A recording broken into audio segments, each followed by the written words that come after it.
Introduce to you our speaker for this morning, Reverend Stephen. Try that one more time. Reverend Stephen Herman has more than 40 years of study, practice, and training, training more than 15,000 people worldwide. Stephen holds credentials as an ordained minister, a certified medium, and teacher with the National Spiritualist Association of Churches in the USA, and has taught for the International Spiritualist Federation in the UK. Reverend Steve's highly detailed and accurate mediumship has been documented by the Associated Press and other news media, and he has taught mediumship in over a dozen countries. His best-selling books, Mediumship Mastery, The Ultimate Guide, and Mediumship Mastery 2, Advanced Techniques, as well as Spiritual Mediumship, are available in Amazon and in the Cassadaga bookstore. Please welcome to the podium Reverend Stephen Herman. So, good morning. Good morning. I'm really happy to be here. How many of you have a dream? How many of you have had the spirits talk to you when you're asleep? Has anyone had that happen? And you don't need to be medicated, do you? And that's what your physician might think if you say, oh, I heard these voices. And sometimes when you hear the voices of those in the spirit world, they can be literally as loud as the voices that you hear with your physical ears. It can be in your head or even outside. Has anyone experienced this, the clairaudience? So where do you think the spirits are? They're not in some far-off, distant place, are they? They're literally around each of us. And of course, if you go to this type of gathering, you've got a lot of them here. So there's a really nice turnout this morning. But there's so many people who are here from the world of the spirit.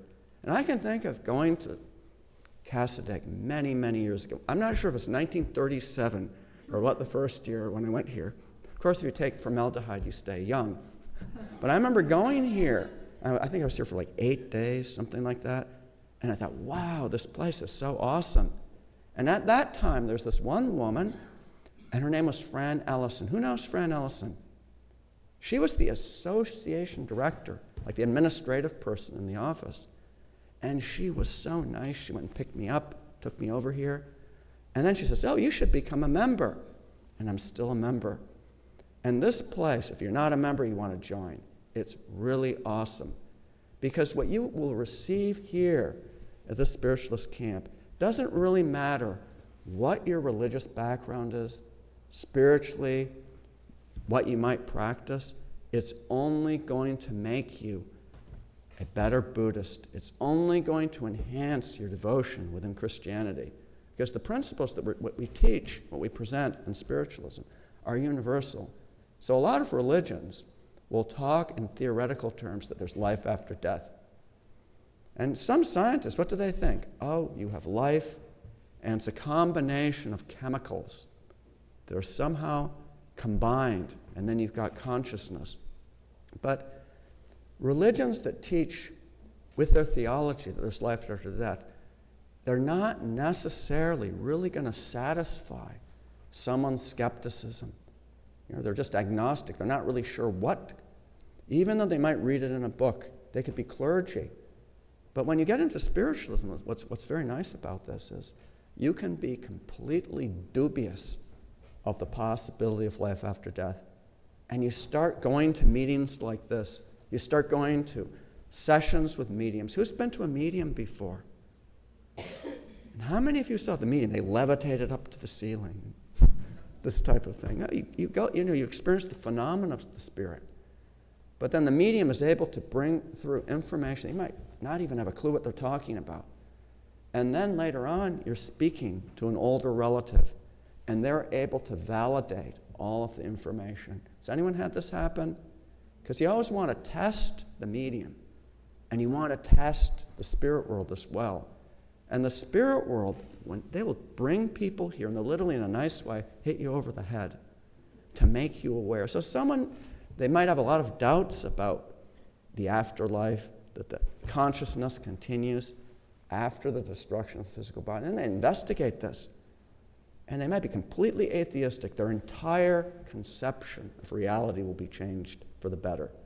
Because every one of us, we're going to kick the bucket. We're going to go to the spirit world. And when we're in the spirit world, it's not like you're going to change a lot. The main difference is you're not going to have the body that you're in right now. And of course, we know biologically, every molecule within your physical body changes constantly, isn't it? Just like I'm not my suit. You know, we're an eternal spirit soul. Yeah, we might identify with the external, but at some point, just like, especially, I live up in Massachusetts, so, you know, if you're there, the winters, what happens to the underbody of the car up north where there's all the snow? It rusts, doesn't it? And there's only so much you can do to prevent that. And it's the same thing with this body. Sometimes you hear about these people, they want to live forever, take all these chemicals, like I was talking about formaldehyde. It's not going to work because you're not your body. And with the mediumship, it's something that will demonstrate to you. Because what we deal with within spiritualism here at this camp, it's science. And of course, we think about experimentation with mediums, right? To demonstrate, to prove that there's life after death.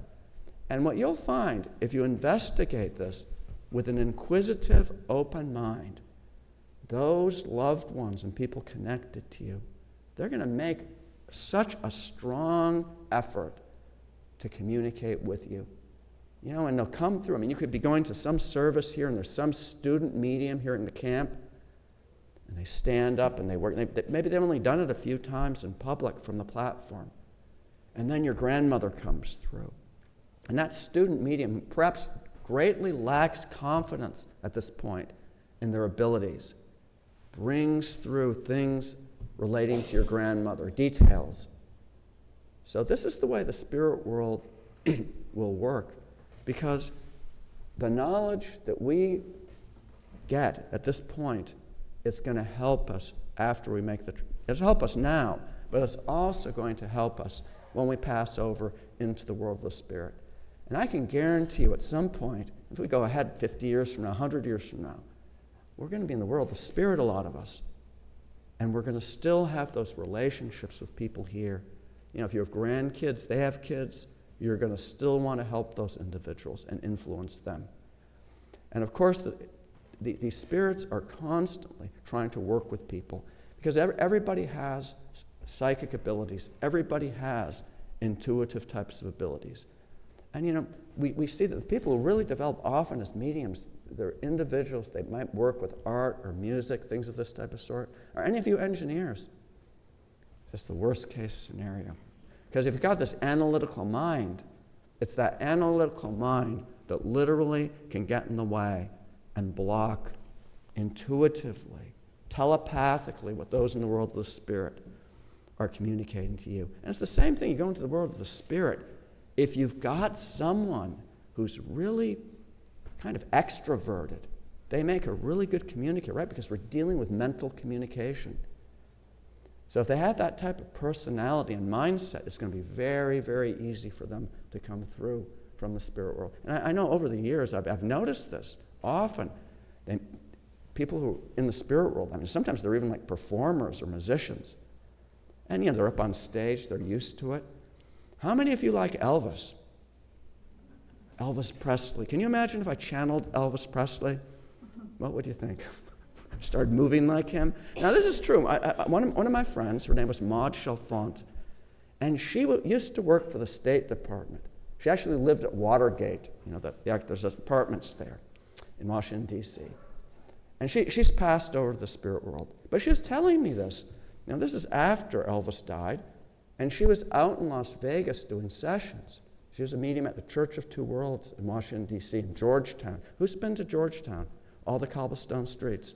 So the Church of Two Worlds is still there, but at that time she was a medium. But she got into this in 1958, and she didn't know what to expect. She thought she was going to this Wednesday night Bible study group, and then when she showed up at this apartment in D.C., they were all sitting around with a Ouija board. And she thought, what did I get into? Now, it was really interesting because she sat on the couch. She was controlled. She was taken over by the spirits, and they started communicating with her in trance for about 2 hours. And she was flipped out by this, really frightened. So she didn't know what was going on. But she ended up getting into this. So after Elvis died, she was out in Las Vegas working. And she had this gentleman come to come for a session, and she's bringing the stuff through. And when she would work, the spirits would come very, very close and blend their minds, blend their energies with her mind and energy. That's why when you watch a medium work, if any of you are able to see the energy field, you'll see how expanded it is around that individual channeling spirit. And it's really good. Someone's up here working here in Cassadaga. You don't even need to wear sunglasses, pretend that you're not looking at them. You can see the energy, and if you can't see it, you definitely will feel the presence of spirit. So she's working with this guy, and he's sitting in front of her. And as she was bringing this particular spirit through, she found herself stuttering and stammering. And her conscious mind was very aware of what was going on. And the reaction of this gentleman, because he looked as if he had seen a ghost. I mean, he really was kind of shocked by whatever she was saying or whatever was coming through. Now, this gentleman was Elvis Presley's manager. Now, how many of you know that Elvis Presley used to stammer? He had a speech impediment, you see? So when the spirits work with the medium, the intonation often of the medium is going to change. Sometimes even the mannerisms or the body language of a medium will change. But someone who's on stage a lot, right? They're used to working, they're projecting their energy, interacting with an audience. It's going to be very easy for them mentally to come through. Or someone with a very forceful will, maybe even dominant in a negative type of sense personality, compared to someone who's very reserved and kind of held back, right? You got someone who's very inhibited. They're not necessarily going to be able to come through to the same extent. That's why if you go to a medium, usually there's one spirit with very strong energy that comes through, and you'll see these other individuals piggyback off of them. It's quite interesting how this works.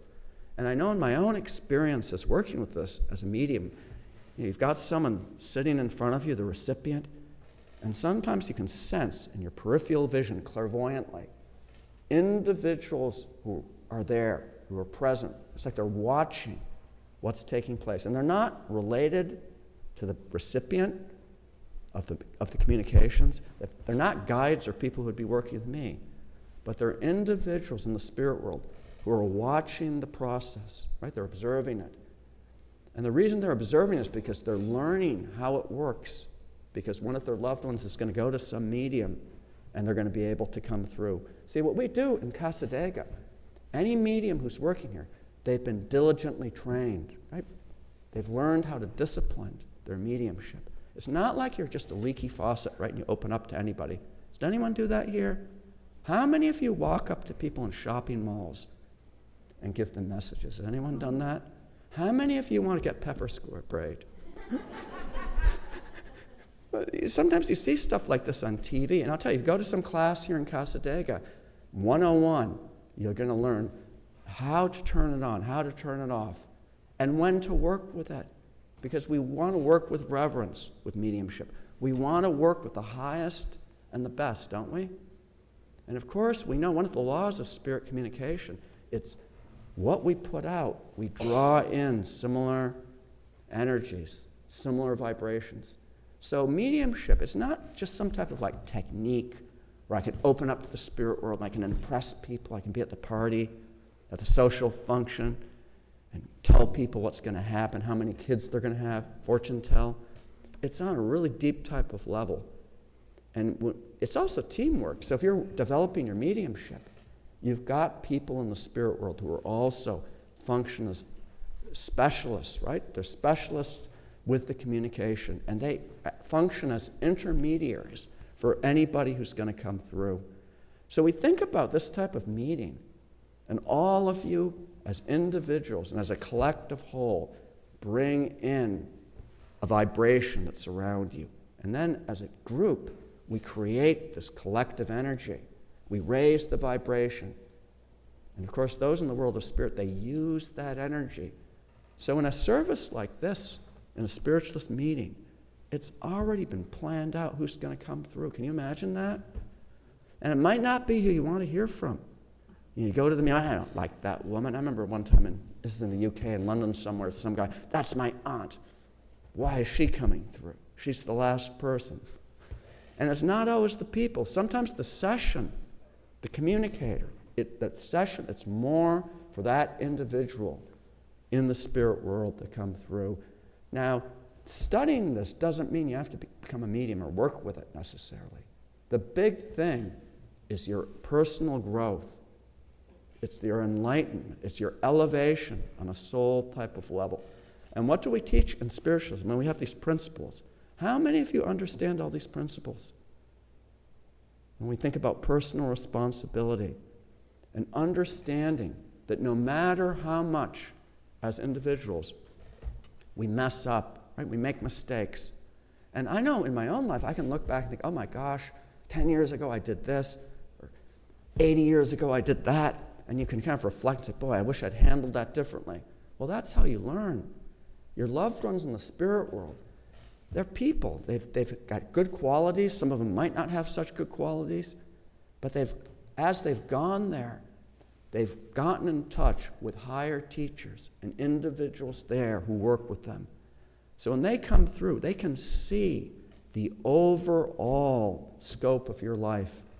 You know, things that you're doing well with your thinking, things that you're maybe could be improving upon with your own actions and behavior, your own interactions with those who are around you.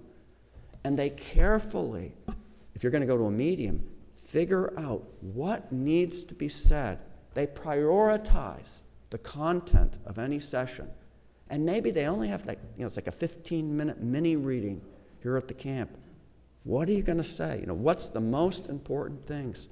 And if your grandmother really likes a particular medium, is on the same mental wavelength of a particular medium, it's going to be really easy for your grandmother to come through that medium. Now, you can just imagine, there's some people we meet, we just don't like them, right? You're not on the same wavelength as them. It's the same thing with spirit communication. So if your loved ones are able to find a particular medium and they're able to come through very strongly, you're going to get extremely good results. Does that make sense to everybody? All of you have this type of ability. And we think about the gifts of the Spirit, right? And what did Master Jesus practice? He practiced the hands-on healing.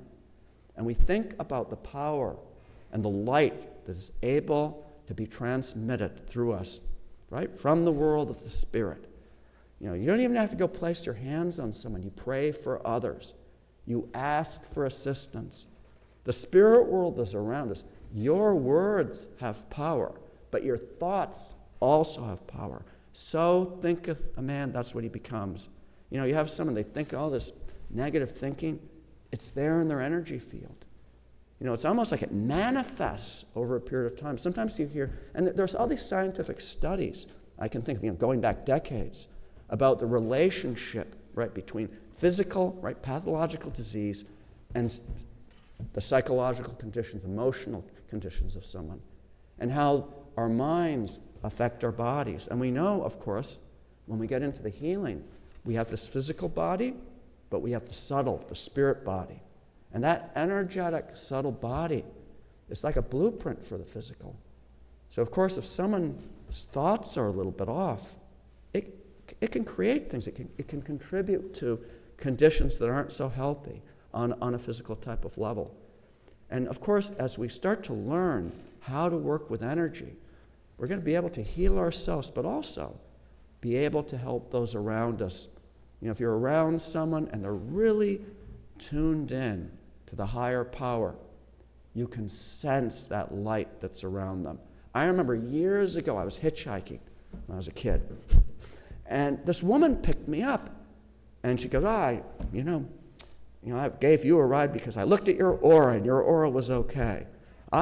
One time, before I knew anything about auras, I picked up some man, and I guess he gave her a real hard time, and she really had trouble getting him out of the car. But I went to the Spiritualist church she started. And she didn't know I went to the Spiritualist church. I went to the Spiritualist church, and they taught me all of this. And I've been using it ever since, so I could see your aura. So that's the type of sensitivity that you're going to get in touch with. And of course, we know if we need to buy a used car and the person's not honest, you can feel the dishonesty, the sleaziness, right, within their vibration field. So each of you has these types of abilities. And so what's great about Cassadaga, of course, is we can learn this. We can understand the science, right? The natural laws behind it all. And there is encouragement, right? It's all about association, your spiritual growth. Now, your loved ones and guides in the spirit world, they associate with and they love you. But if your mind, right, has barriers, analytical blocks, or if your emotions, just because you're dealing with so much turbulence in your own physical plane life, get in the way, it's sometimes hard for them to get through. And of course, we can go to a medium, and they can very clearly come through if the conditions are right. But if each of you gets more in touch with who you are on a soul level, if each of you spends more time with the prayer and with the meditation, what's going to happen? All aspects of your life are going to be improved. You know, the problems aren't necessarily going to go away, but what will change is how you handle those problems. You might be in a hellish job. One of my students, I do these Zoom classes, and one of my students, she's in some type of environment where they're just nasty people at work. And I was just telling her, go in there and, send them good energy. And I was telling you about the aura, send certain colors. They're healing. No matter how nasty these people are to you. And she was telling me this, after a couple of weeks of doing this, she actually noticed the change, right? The shift that took place with some of her colleagues. So all of this is something, the proof's in the pudding.